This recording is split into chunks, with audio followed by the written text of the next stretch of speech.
This time around is Commander Norman Dindial, the National Transformation Alliance's candidate for Chaguanas East. Today we sit down with him to learn more about his plans, his political values, vision for Chaguanas East, and what he believes sets him apart from his competitors in this highly competitive race. So good morning and welcome. Good morning. Thank you for having me. Of course. How are you doing this morning? It's really early. No. We get up early and in the military. That's true. Yeah. That is true. Can you tell us a little bit about that? So what is your military background? What is your background, and how does that inform your political campaign? Oh, okay. So first of all, thanks for having me again. And good morning, Trinidad and Tobago. So a little bit about me, so that the public is aware, because I was actually working in what we call the silent service, the Trinidad and Tobago Coast Guard. That we do a lot of things behind the scenes that people are not aware of. We keep you safe. And we don't come out and say what we do, but it happens. It's very impactful. So I'm a retired military career officer. I have over 3 decades of military and maritime experience. I've been focusing on joint and interagency operations with border control and management, counterterrorism.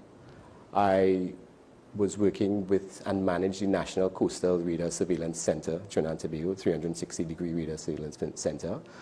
One of my previous jobs, I'm also a mentor and a maritime consultant for the United Nations Office of Drug and Crime in the region of Eastern Africa, Somalia to be specific. So I worked there for a while, and that was focused in building their Coast Guard and counter-piracy operations in the Gulf of Aden. I'm also focused here in Trinidad and Tobago at the Joint and Interagency Task Force. So a lot of the drug interdictions that you would have seen happening in the past, I would have been coordinating those things in the background. I'm also fluent in Spanish. I collaborated with many bilateral agreements between Venezuela, Colombia, Latin America, and Trinidad and Tobago. So I have that wealth of experience there. Also in my spare time, I'm also a master mariner. A master. Master mariner. So I can captain large ships. Okay. Yes. Oh. So I'm a master mariner. That is interesting. Interesting, Yeah. for real. Yeah. What again? Let's see. And on my spare time, I mentor, and I'm also volunteer for the Ministry of Agriculture as a honorary game warden. So I'm to protect and conserve our flora and fauna for future generations. So you're very involved. So I'm quite involved, and this is some of the things that I mentioned there you would not know, because I'm working at a different level. I've been working at more the regional, national and regional level, and sometimes at the international level, because the interagency operations that I've been working with would have been with our other partners, our partners in the region, the Gendarmerie, U.S. Southern Command.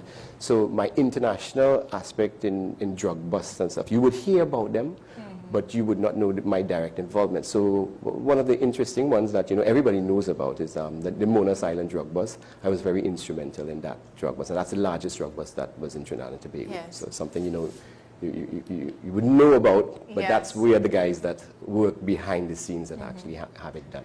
Well, I mean, you have a wealth of experience, expertise, knowledge under your belt, which is very impressive. So, but I also understand you are the NTA's central coordinator, right?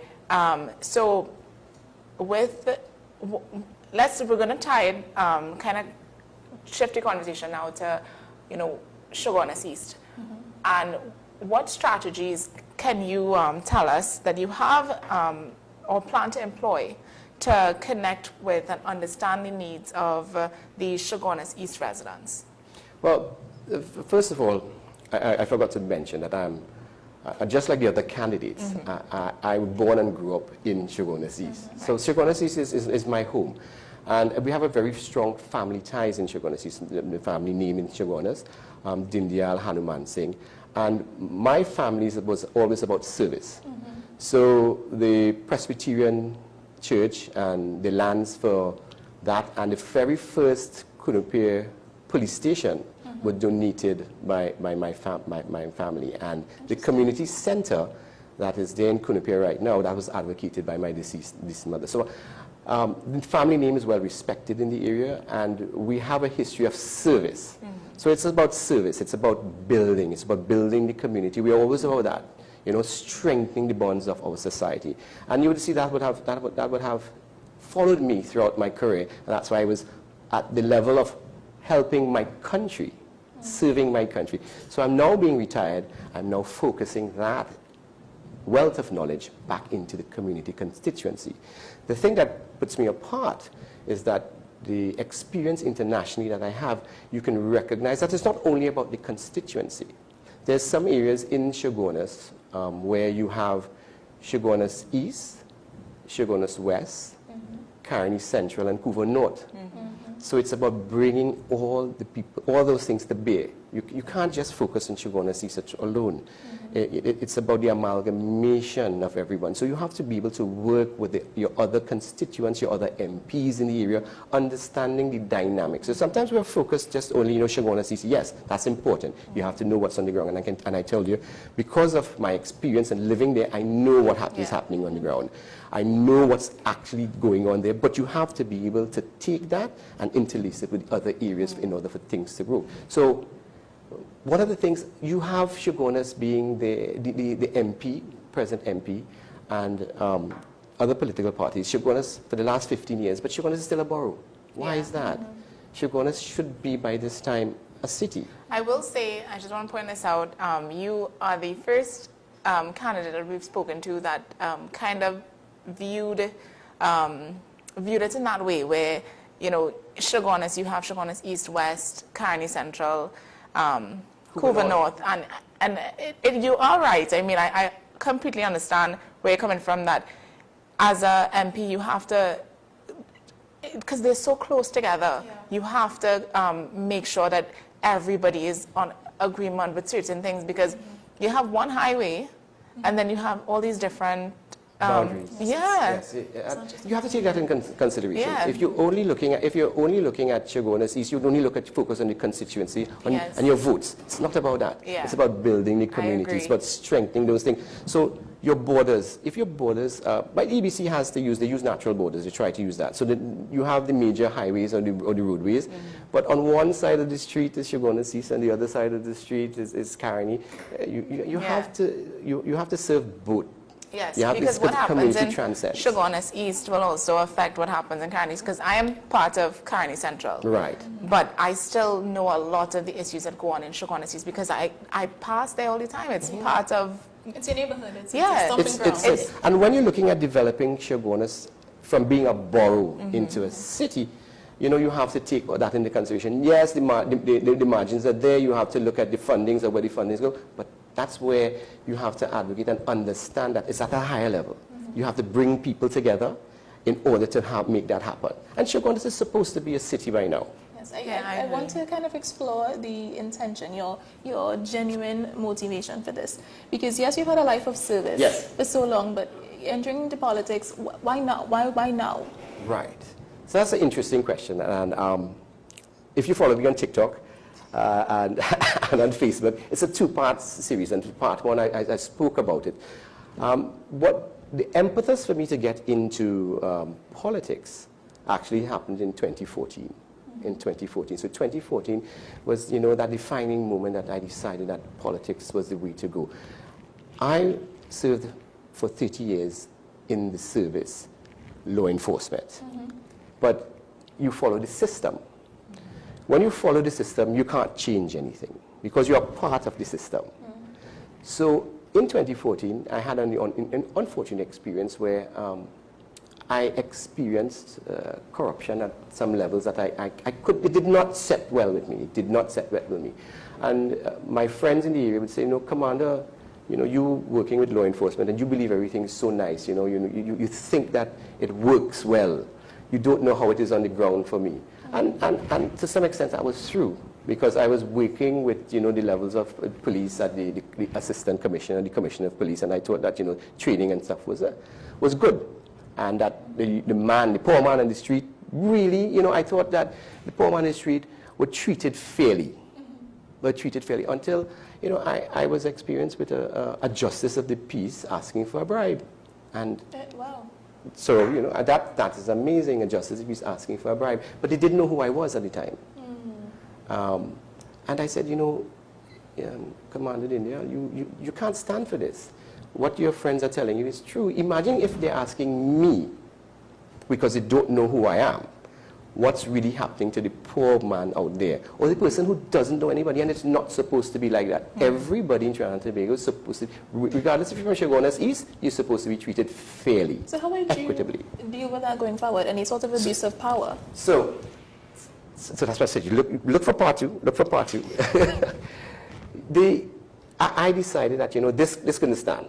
This couldn't stand. And when you try to fix it, you see how endemic the corruption goes throughout the system. And the only way for me to change it, because I was part of the system, is to be out of the system where laws are made. And the only place laws are made is in the Parliament of Trinidad and Tobago. The laws are made there, they are amended there, and if you have to change anything, you have to be there. Because if I'm in the system, I can't change anything. I have to follow the rules. Now you hear about people, the police officers, and the officer says, well, you know, we're following the laws. They're following the laws, yes. But is it necessarily the right thing? Sometimes we follow the laws, but the laws are not right, you know. We know that the laws need to be changed.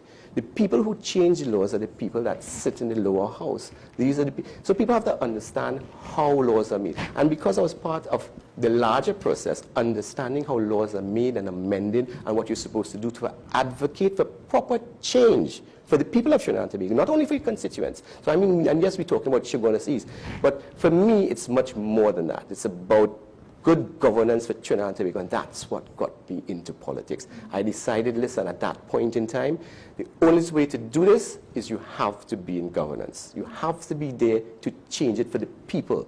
Now, why can't we just do the right thing? You know, do our duty, do it dutifully. You see politicians every day, especially around this time, walking around and telling you, well, I bet the big thing, you know, this is the box drain. You get a box drain, you get the road, the lights. You know something, for me, that's just duty. Even if you move as a member of parliament representing your constituents, and you go to the cabinet, second nature should be roads, should be drainage. While you're at the cabinet running the business of the government of the people of Trinidad and Tobago, your constituents, those things are second nature. They're not supposed to be asking, you know, I'm not supposed to be walking around and telling you, look, I fix your road, look, I fix your drain. That should be done as per norm. That's what is supposed to be done, as per your duty.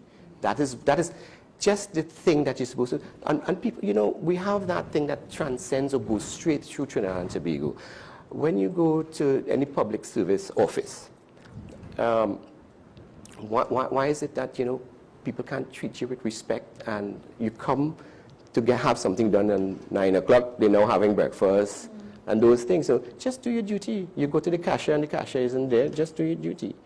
You know, that's all you're asking people to do. And I'm about that. I'm about doing my duty. You have a fireman, and the fireman comes and extinguishes the fire at your house, right? And then after that, the fireman, you have to tell the fireman, and you see I come? Look, I come and I did. That's your job, sir.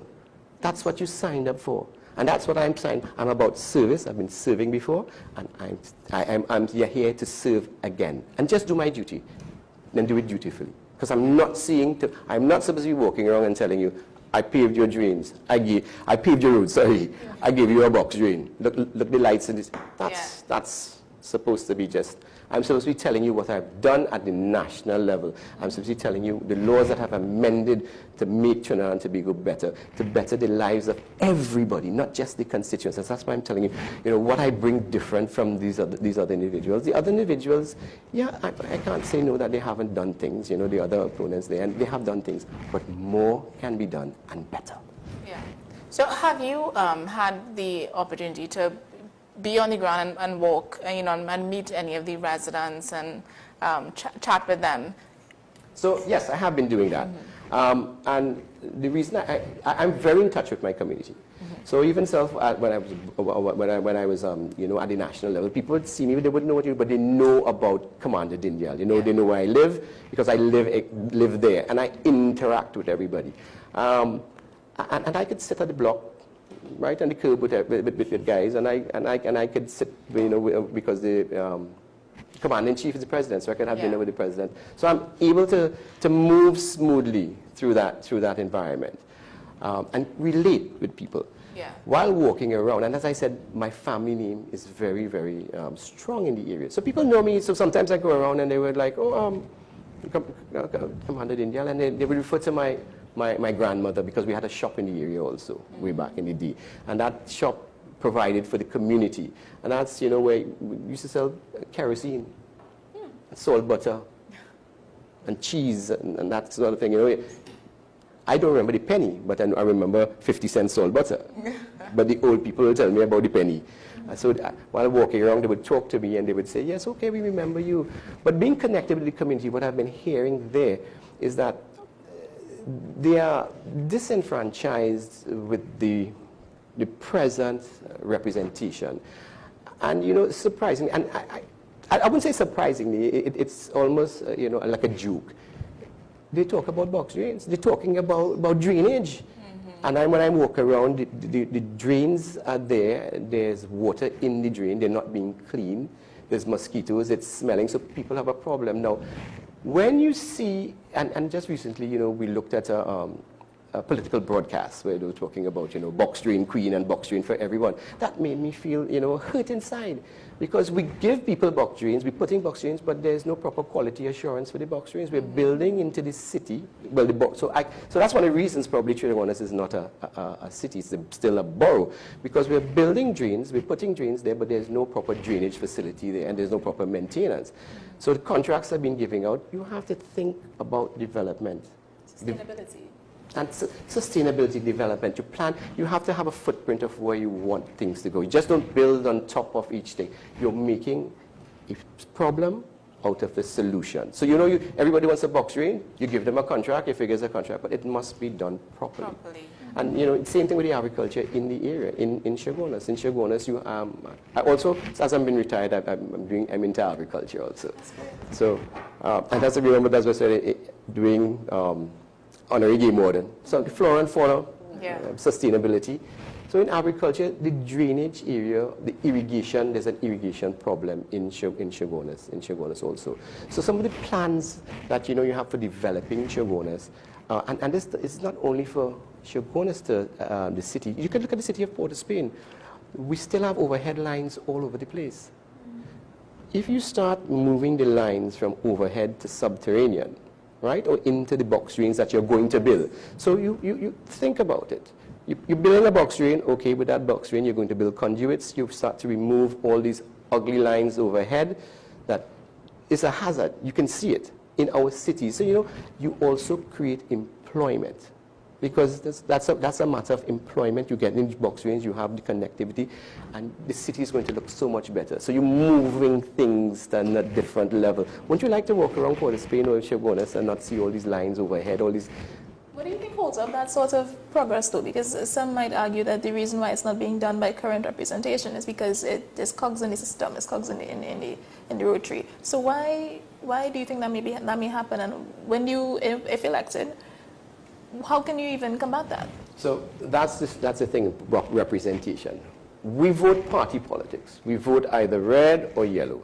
We don't vote representation. People go into government and go into parliament not to represent the people or not to represent the ideas and the ideologies that's supposed to happen to benefit the area. When the party line is in, now I understand that you have to prioritize.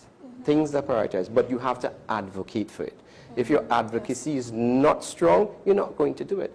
And that's why, for me, I joined the NTA because the NTA, the ethos of the NTA resonated with me. And we follow something simple, the LAMP model: leadership, accountability, management, and measurement of performance. First of all, you have to have the proper leaders in place. You can't have people who you're just giving a job because they followed you blindly. You have to have the proper individual. Now, regardless if the individual is either, where the individual comes from, it doesn't matter. It's about meritocracy, not mediocrity, and not rewarding people for just being, your supporter. We understand that, people that support you, yes, you have to support them somehow. But when it comes to governance, you have to have the right people in the position, the proper leaders, the people who can make the hard decisions. You have to be properly trained. And then from that, management and measurement of performance. You have people in positions right now in government that are failing. There's no measurement of performance. There's no index or matrix. We talk about KPIs, right? I mean, everybody knows about that, key performance indicators. And we have them, but nobody in the government service holds the individuals accountable for those things. So we don't write up files anymore and calling the individual and say, listen, your key performance indicators here, these are the things that you were supposed to be doing, you haven't done them, listen, I'm going to hold you accountable for them. Now, give you the chance and the ability to fix that. And then if you don't, we'll put someone else. So you're giving so you're not just getting rid of somebody, you're giving them the opportunity to fix it. Because it's about development, strengthening, building. And these are key people in positions that have nation building, talk about national building. And that's the problem we have. And I said the LAMP model, simple model, can be adopted now. So you don't need a new ministry to do that. Just you need people in place to do that. You need the correct people in place. So you're talking about, you saw that in the police service. You need a strong leader, someone that can make the hard decisions, someone that will not bend to corruption and political will. Because you have people that, bend by politics. So you need parliamentarians in government that will vote for a bill laid in Parliament regardless of party lines. You're voting for the right thing. When Trinidad and Tobago reach for that, I think they're ready. I think we are ready. We have young people, we have bright people that are coming into the politics right now. You see, and you're seeing the shift. You're seeing the shift there. You're seeing individuals in both parties, young individuals coming up, people that are smart, people that are woke. They're woke politically. You understand? We're not falling for the same old thing that Granny said that, a red or yellow till I dead. No, we're not going down that road anymore. Yeah. We have individuals that are. And then I'm the bridge. The National Transformation Alliance, we call the bridge constituency. We are the bridge. So I'm neither too old, neither too young. I'm one of those individuals that are dead and can make that bridge. The young people. Commander Dindial, we do have to start wrapping up, but I really want to touch on youth, right? Youth in the area. So do you have any planned initiatives that could, or anything that you're considering that would engage or empower the youth in Chaguanas East? Because this was a discussion, a topic that we touched on with Richie Sukai, right, which is the PNM candidate. And we established that it is an issue, youth feeling empowered or youth feeling that they, in terms of access to jobs after school and, access to education and training programs after when they leave secondary school, etc. Right. So I forgot to mention, and I said, when you ask me who I am, I'm a lot of things to different people. So as the commanding officer of the Defense Force headquarters, one of my portfolios, I manage the officers that manage the programs that we have in Trinidad and Tobago, the CCC, the MyLads, the MyParts, the CISP. Those programs fell under my portfolio. So I'm real aware of those programs. I mean, Minister Foster Cummings is now there about national service, but he's at the ministerial level. I was actually there doing the programs, recognizing the programs, so I understand those programs. So we have in Trinidad and Tobago, we have a lot of things. What you find happening in the programs is getting the youth to come to the program. Now, we give stipends, there are stipends there. But marketing is one of the problems. Yes. You have to market it to the youth for the youth to understand. All youth, yeah. So it's not just about your constituency, because we have these things. So we have these things throughout Trinidad and Tobago, throughout Trinidad and Tobago. So you have to market it properly to the youth, to get the youth involved, you have to also market it to the parents. Because the youth that's trying to come to the program, or the ones that we are targeting for those programs, are the youths that are, I don't want to say underprivileged, but they're the youths that require a certain amount of intervention. Mm-hmm. And sometimes the social structure, the family structure, does not lend to the youth being put into the program. So, you know, you don't want to curb parents too much, but sometimes you hear parents, no, what are you going there for? You know, the parents, so you have to have that support from the parents. You have to have that support from the community. And then you have certain areas, and, you know, we like to stigmatize areas. Everywhere in Trinidad and Tobago is good, right? I looked at, you know, Christmas lists and stuff like that. I woke up, you know, Laventine and stuff like that, and I don't have a problem. I mean, that's just me, probably because of my military training and me being in Somalia and stuff like that. Yeah, it's just a custom. It's just a custom. But involving and being able to engage with the youth and be able to engage with individuals, you have to listen. You have to listen. And our programs, we have to listen and find out what you know. Unfortunately, some of the programs, the youth are already affected. So you're trying to bring youth that are affected into the program. Marketing is important for that. You have gangs in the area that are also drawing them in. Because, you know, they're looking for the fast lifestyle.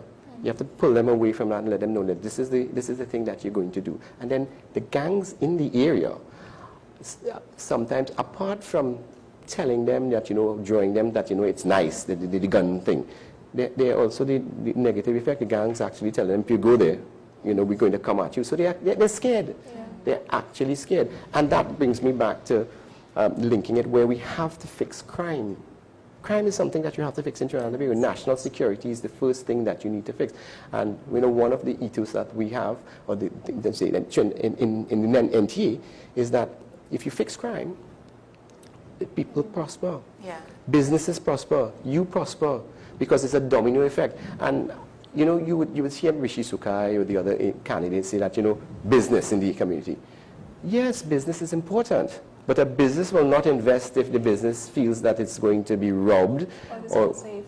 So some people have the opinion that crime is almost, it's part of the society. It's going to happen regardless. It's something we can do. What would you guys say is to challenge that? No, that's not true. I mean, I don't believe that anybody is innately born or predicated to crime. I mean, nobody will do that. Nobody. So you have crime of passion. Right, it's a whole different type of crime, and that is, you know, you have been pushed to do something like that. The ego gets in, but everybody is innately good. You know, we're all good. When children play together. So you think there's a way for us to solve crime, to get on top of these issues? So it has to start in the schools. It has to start at the small level. You know, your society. It has to start there. In schools, we don't teach things like home ec and that kind of thing in school anymore. We don't teach things about nationalism. I mean, yeah, when last you hear anybody think about the pledge? You know, I believe they still do it, you know. Some schools they still do it, but they don't. But the Constitution, they're supposed to have aspects of the Constitution in the curriculum in school so people to understand how important this is. But the Early Childhood Center, very, very good. All my kids went to the Early Childhood Center. Excellent. You don't have to go to any private institution. Very, very, very good institution. So education is important at the early level. And that's why you find right now, we're saying crime is bad, but it's just a couple gangs, a couple areas, a couple, like, and for me, I can't understand, I mean, I'm retired, I can't understand why we still can't get a handle on it. And I'm sure with the NTA, we can get a handle on it, because one of my political leader, Captain Gary Griffith, people felt safe. People felt safe when he was there. There was no kidnapping.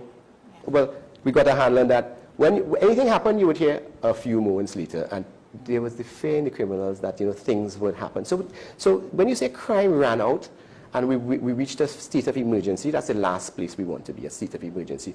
Most of the things that we're doing in the state of emergency, we could have done before with the proper leadership and the proper management. And that we can get a handle in crime almost immediately. Yeah. Almost immediately and fix that. The people that are there, people are good people in Trinidad and Tobago. Right? Commander Dindial, I don't mean to cut you off, but we do have to Yeah. wrap up. So really quickly, you know, less than 30 seconds, leave a message with the residents of Chaguanas East. Yeah, leave a message with them, let them know. Well, first of all, I would like to tell the people in Chaguanas East and the wider community of Trinidad and Tobago, we need to stop voting for party, you know, colors. We need to wake up. We need to understand that it's about proper representation in government. Vote for the representative that you know will do the correct things, the right things for you, for the people of Trinidad and Tobago.